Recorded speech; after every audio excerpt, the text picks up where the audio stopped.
सूरदास जी को किसी ने कहा, हे सूरदास जी, आपके पास नेत्र तो है नहीं, ठाकुर जी ने आपको जन्मांध बनाया, जन्म से अंधा बनाया, फिर भी उस ठाकुर का इतना यश क्यों गाते हो आप?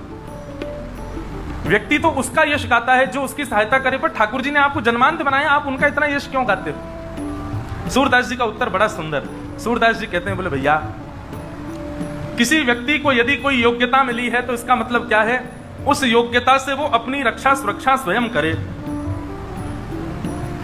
हमको ठाकुर जी ने पैर दिए हैं, पैर दिए हैं मतलब अपने आप चल करके पानी पियाओ।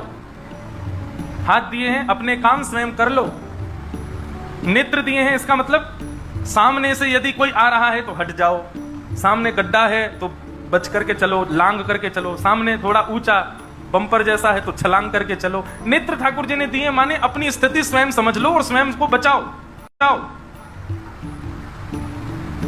लेकिन ठाकुर जी ने मुझको नेत्र नहीं दिए। नेत्र नहीं दिए इसका मतलब क्या है, चाहे मेरे जीवन में गड्ढे आए, चाहे ऊंचाई आए, चाहे नीचाई आए, चाहे सामने से कोई आए, चाहे कहीं से भी कुछ आवे, मुझे कुछ दिखेगा नहीं। क्यों? ठाकुर जी ने मेरा हाथ पकड़ करके कह रखा है, सूरदास तू तो मेरा भजन कर, तेरी देखवे को काम मैं करूंगा, तू बस मेरा हाथ पकड़ ले। जहां गड्ढा आएगा मैं तो बचाऊंगा, जहां सामने तो कोई आएगा भाई मैं किनारे करूंगा, तू तो केवल मेरा ध्यान कर, तो देखने की जरूरत नहीं है।